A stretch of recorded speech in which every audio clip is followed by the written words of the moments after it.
네, 여러분 안녕하세요. 모아경제TV의 김민성 전문가입니다. 오늘은 채권금리 2편으로 채권과 주식시장에 대한 상관관계에 대해서 같이 공부를 해보도록 하겠습니다. 저번 영상에서 기준금리에 대해서 우리가 공부를 했었죠. 그런데 이 기준금리를 인상하고 인하하는 거에 대해서 환율도 그렇고 주식시장에 많은 영향이 있어요. 왜 그럴까요?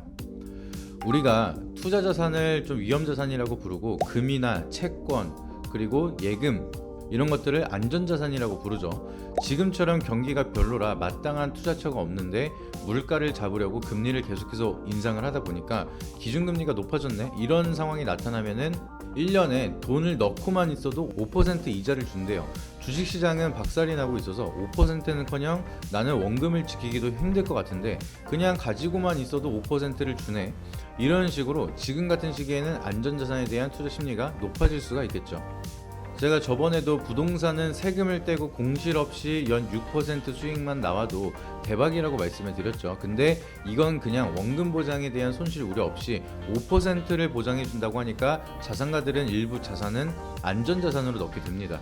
그래서 시장에 대한 유동성은 줄어들게 되고 시장에 대한 상승폭도 더뎌지는 현상이 기본적으로 나타나게 되는 거죠. 그러면 이 금리 인상을 한다, 금리 인하를 한다 이런 얘기 때문에 왜 주식시장이 출렁거리는지 이유를 설명을 드리도록 할게요. 저희 채널에서 드리지 못한 핵심 정보주를 무료로 받아보실 수 있습니다. 모아경제TV 핵심주 신청 방법은 저희 채널 구독 누르시고 010-5750-3228 번호로 문자 정보만 남겨주시면 됩니다. 또는 카카오톡에서 모아경제TV를 검색하시게 되면 빠르게 받아보실 수 있습니다. 실력 보시고 수익 잘 나면 연회비 9만원의 정보를 받아보실 수 있으니 돈 되는 정보만 딱 받고 싶다 하시는 분들은 신청해 주시기 바라도록 하겠습니다. 우선은 우리가 채권 관련돼서 이제 이해를 하시게 되면은 가장 많이 헷갈려 하시는 게 채권 가격이 오르면 채권 금리는 낮아진다. 이 부분을 헷갈려 하시는 분들이 굉장히 많으세요. 내가 가지고 있는 채권이 높아지면 채권 수익률도 높아져야 되는 거 아닌가 헷갈려 하시는 분들이 많으시죠. 그래서 쉽게 설명을 드리면은 예금이랑은 반대로라고 생각을 하시면 돼요. 채권 같은 경우는 우리가 구매를 할 때 너 이거 채권을 사면은 일정 구간 동안 보유하고 있으면 이 이자를 줄게 라고 픽스가 되어 있는 거예요. 1000만원어치 채권을 사서 1년 동안 기다리면 내가 6% 이자를 줄게. 근데 이거는 중도 해지는 안 돼. 이런 식으로 판매를 하는 거죠. 근데 여러분들이 1000만원에 1년 6%에서 이 6%는 채권 금리예요. 그리고 이 1000만원이 채권 가격이 되겠죠.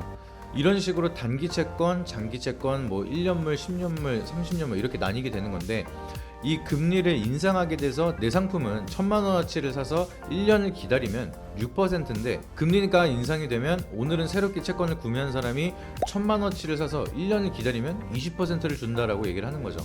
그러면은 채권 금리는 20%로 올랐는데 아까 중도 해지는 안 된다라고 제가 말씀을 드렸죠. 그러면 우리는 이 6% 상품을 버리고 20% 상품을 사고 싶은데 그럼 어떻게 해야 될까요?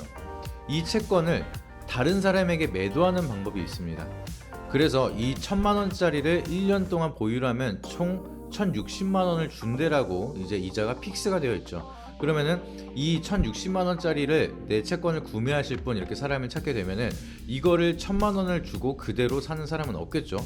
그냥 신규 발행하고 있는 채권을 사면은 1000만원 넣고 1200만원을 돌려받을 수가 있으니까 다른 사람들은 내가 사줄게. 근데 이거는 1년 뒤에 1060만원으로 받는 픽스 채권이니까 내가 900만원을 사줄게. 이런 식으로 얘기가 되는 겁니다. 그러면 이렇게 되면 900만원으로 사게 돼서 내가 1년 뒤에 1060만원으로 돌려받으면 한 18% 정도 수익률이 나오게 되죠.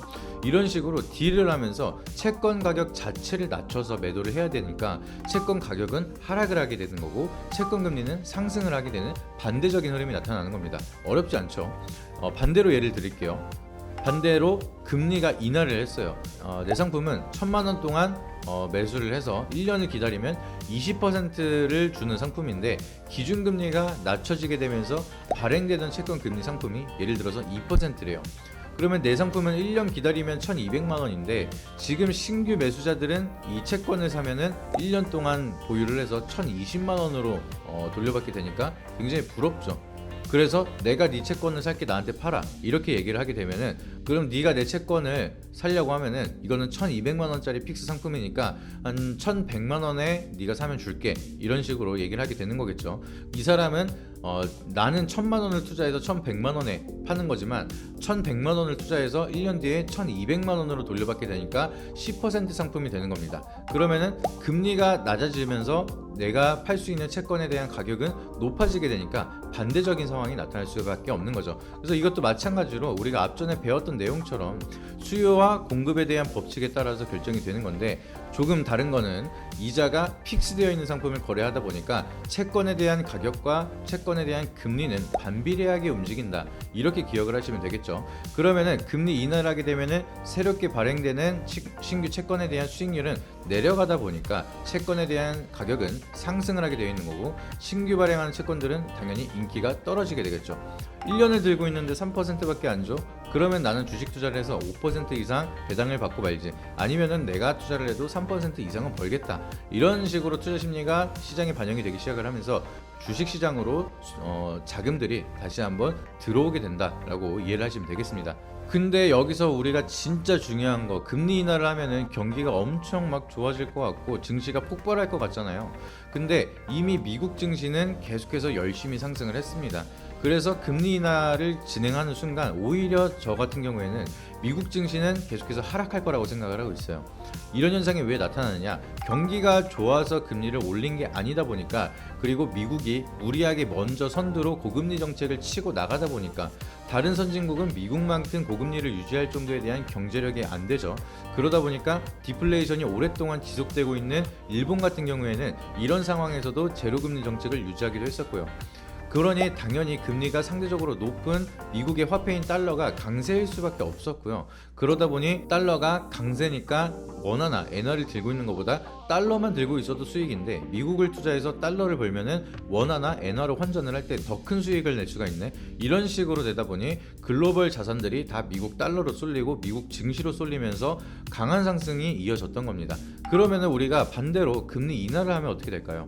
계속해서 강세를 보여주던 달러는 약세가 나타나기 시작을 할 거고요. 상대적으로 계속해서 약세를 보여줬던 원화나 엔화, 위안화, 이런 다른 국가들에 대한 화폐 가치는 달러 대비 다시 강한 흐름을 보여주기 시작을 하면서 오히려 미국은 약세에 대한 흐름이 나타날 수가 있고, 반면에 한국은 상승에 대한 기회로 디커플링이 되기 시작을 하면서 오히려 국내 증시에 대한 큰 상승을 기대할 수가 있다, 이렇게 기억을 하시면 됩니다.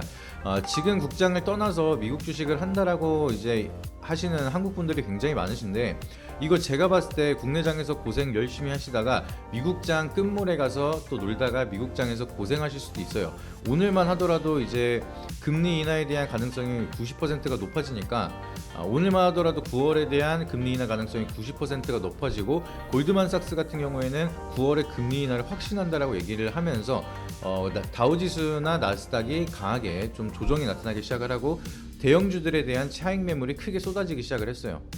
그러다 보니까 오히려 금리 인하는 이제 미국 증시에 대한 달러 약세라든지 국채 금리에 대한 하락과 미증시에 대한 악영향이 나타날 수가 있다라고 우리가 볼 수가 있겠죠.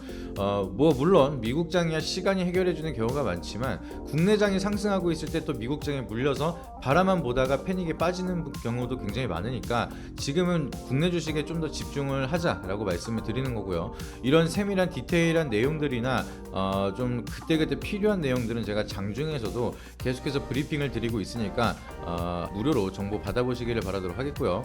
결국에는 개별적인 종목에 대한 흐름들도 중요하지만, 여러분들이 진짜로 투자를 잘하면서 유리한 환경을 만들기 위해서는 결국에는 우리가 얼마나 거시적인 환경에 대한 이해를 하고 있는지에 대해서 성과가 달려있게 되어 있습니다. 그래서 이건 역사적으로 변하지가 않았기 때문에, 단순히 여러분들 보시면은 차트에 대한 분석, 기술적인 분석, 이런 것들은 내가 잘 모르는 분야다 보니까 굉장히 재밌어 하시고, 거시적인 환경에 대한 얘기를 하시고 경제 이야기를 하면은 어려우니까, 이해가 안 되니까 그냥 포기하시는 분들이 굉장히 많으신데, 결국에는 여러분들의 계좌를 지키고 내 자산을 증식시킬 수 있는 거는 이런 거시적 환경에 대한 흐름을 얼만큼 내가 인지를 하고 있느냐, 그리고 거기에 따라서 내가 얼마나 빨리 움직일 수가 있느냐, 대처를 할 수가 있느냐에 따라서 성패가 갈려 있습니다. 그렇기 때문에 이런 부분을 저희가 어렵지 않게 제가 직접 교육을 통해서도 알려드리고 있으니까, 하단에 있는 고정 댓글 누르셔서 문의 신청 주시고 무료로 많은 정보 받아보시길 바라도록 하겠습니다. 이상입니다. 오늘 영상이 도움이 되셨다라고 하시면 구독과 좋아요, 알림 설정 한 번씩 부탁드리도록 하겠습니다. 앞선 영상 속에서 말씀드린 투자 전략 노하우에 대해 더 자세히 알고 싶은 분들은 지금 바로 영상 설명란 혹은 고정 댓글을 확인해 주시면 됩니다. 현직 경제방송 전문가님이 직접 운영하시는 카페 링크도 첨부해 두었으니 가입하셔서 시황 브리핑과 교육 자료도 함께 받아보시기 바랍니다.